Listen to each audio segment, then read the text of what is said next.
নমস্কার, বই বাকুম চ্যানেলে আপনাদের স্বাগত। আজকে চলুন একটু শৈশব থেকে ঘুরে আসা যাক। আজকে এমন একটি গল্প নিয়ে কথা বলবো যে গল্পটি আমার আপনার প্রত্যেকের শৈশবের বাস্তব গল্প বলে। আচ্ছা, আমাদের মধ্যে অনেকেই প্রত্যেক দিন আমাদের জীবনের দৈনন্দিন ঘটনা ডায়েরিতে লিপিবদ্ধ করি, তাই তো? কেন করি? লিখি তার অন্যতম কারণ হয়তো এটা যে ডায়েরি আমাদের জীবনের অন্যতম একটা বড় বন্ধু। আজকের গল্পের নায়ক একটি ডায়েরি, আর এই ডায়েরির লেখক বাঘা নামের একটি শিশু, একটি নিষ্পাপ কিন্তু অত্যন্ত দুষ্টু একটি শিশু। আজকের বইটি রীতা বসুর লেখা আনন্দের কিশোর সিরিজের বাঘার আশ্চর্য ডায়েরি। বাঘা তার পরিবারের লোকজনদের একদম চক্ষুসুর। পরিবারে মা, বাপি, ঠাম্মা এবং বড় দিদি তুলি প্রত্যেকেই বাঘার বিরুদ্ধে। আগে কিন্তু বাঘা ডায়েরি লিখত না। বাঘার ডায়েরি লেখা শুরু করেছে বাঘার দাদান, মানে বাঘার ঠাকুর দাদা। বাঘার মন খারাপ দেখে দাদান বাঘাকে একটি ডায়েরি দেয় এবং বলে, আজ থেকে এই ডায়েরিটি তোমার সঙ্গী, তোমার মনে যা আছে তুমি একে জানাবে, এর মধ্যে লিখবে। সেই থেকে বাঘার ডায়েরি লেখা শুরু। বাঘার পক্ষে পরিবারের দুজন মানুষ, বাঘার দাদান মানে বাঘার ঠাকুরদা আর ছোট বোন বুলি। বাড়ির সকলের শাসনের কেন্দ্রে যেমন বাঘা, তেমন ঠিক বাঘার শাসনের কেন্দ্রে ছোট বোন বুলি।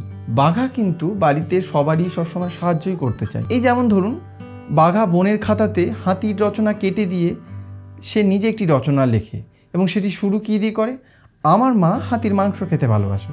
বা সে তার দিদির খাতাতে রবীন্দ্রনাথকে নিয়ে লেখা রচনা কেটে দিয়ে সাধ্য শতবর্ষে স্কুল থেকে শিখে আসা আগুনের পরশমণি গোটাটি টুকে দেয়। খাতাও ভরে গেল, এত হিজিবিজি দিদিকে লিখতে হলো না, যথারীতি স্কুল থেকে ডাক। বা কখনো ধরুন, বাড়িতে আসা ম্যাজিশিয়ানের পোষা খরগোশ যে কিনা ঘাস পাতা খেয়ে থাকে, এইসব দেখে তার মায়া হয় এবং সে খরগোশটিকে মিষ্টি আরও যা কিছু ভালো মন্দ ছিল তা খাইয়ে দেয়। খরগোশটি অসুস্থ হয়ে যায়, কিন্তু এতে বাঘার দোষ কোথায়? বাঘা তো ভালোই করতে গেছিল, বেচারা ঘাস পাতা খেয়ে সবসময় থাকতো। বাঘা তো এটাও ভেবেছিল যে বাড়িতে অতিথিদের জন্য যে লুচিগুলো করা আছে সেগুলো নেহাত এখনও ভাজা হয়নি, না হলে সে ভাজা লুচিটিও খরগোশকে খাইয়ে দিত। বাঘার এইসব কর্মকাণ্ড বাঘা ডায়েরিতে লিখতে শুরু করে এবং সে এটা বলতে শুরু করে যে আমি তো প্রত্যেকের ভালোর জন্য একটা করে কাজ করছি, তাহলে কেন বাড়িতে প্রত্যেক দিন আমাকে বকা খেতে হয়? বাঘা নিজের আত্মরক্ষার জন্য বিভিন্ন রকমের অনেক পদ্ধতি বার করতে শুরু করে। এই বইটি আপনি যখন পড়বেন তখন আমি হলফ করে বলতে পারি প্রত্যেকটি লাইন আপনাকে ভাবাবে এবং আপনি আপনার শৈশবে ফিরে যেতে বাধ্য। বইটি পড়তে পড়তে যখন বাঘার চোখ দিয়ে আপনি জীবনকে এবং বিভিন্ন ঘটনাকে দেখবেন, তখন আপনার এটা মনে হতে বাধ্য যে শৈশবে হয়তো আমরা ঠিক এরকমভাবেই ভাবতাম যে হ্যাঁ, আমি যে কাজটি করছি সেটি তো ঠিক, কেন তাহলে আমার একটি কাজের জন্য আমার বাড়ির লোক আমাকে সবসময় বকছে? বা মা কখনো এটা বলছেন যে তোর জন্য আমার জীবন অতিষ্ঠ হয়ে যাচ্ছে। বাঘার বিভিন্ন কর্মকাণ্ডে বাড়ির সবাই ভীষণ রকমের অতিষ্ঠ, যদিও বাঘার কিন্তু সেটা মনে হয় না। একমাত্র দাদান যে বাঘাকে বোঝে, সে সবসময় বাঘার পক্ষে থাকে, বাঘার হয়ে কথা বলে, বাঘাকে গার্ড করে রাখে। বাঘার ডায়েরি যত আরও এগোবে তত প্রত্যেক দিন নতুন নতুন রকমের ঘটনা আসবে সামনে, বিভিন্ন রকমের ঘটনা যা আপনাকে হাসাবে, কখনো কাঁদাবে, কখনো ভাবাবে, কখনো কখনো একজন নিষ্পাপ শিশু চোখে আঙুল দিয়ে কতগুলো বড় মানুষের ভুল দেখিয়ে দেবে। তবে বাঘার দুষ্টুমি ডায়েরিতে যতই এগোতে শুরু করবে ততই কিন্তু বাঘার জীবনের সমস্যা আসতে শুরু করবে। একটি শিশুর জীবনে চড়াই উতরাই ঠিক কীভাবে হয় এবং তার দৃষ্টিভঙ্গিতে তার করা কাজ কিভাবে কখনো তার ফ্যামিলিকে বিপদে ফেলে, কখনো সে নিজে বিপদে পড়ে এবং ঠিক এইভাবে কিভাবে গল্প এগিয়ে যায় তা আপনি এই গল্পের বইটি পড়লে বুঝতে পারবেন।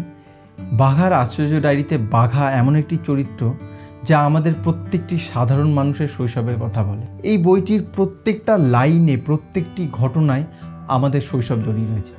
বইটি পড়তে পড়তে কোথাও আপনার মনে হবে না যে আপনি বাঘার গল্প পড়ছেন, আপনার এটা মনে হবে যে আপনি নিজের গল্পকে, নিজের জীবনকে হয়তো আবার রিভাইন্ড করে দেখছেন, আপনি আপনার নিজের অতীতে ফিরে গেছেন, নিজের শৈশবে ফিরে গেছেন। খুব সাদামাটা সাধারণ একটি গল্প, কিন্তু যত এগোবে গল্প বিভিন্ন জায়গায় বিভিন্ন মোড় নেবে।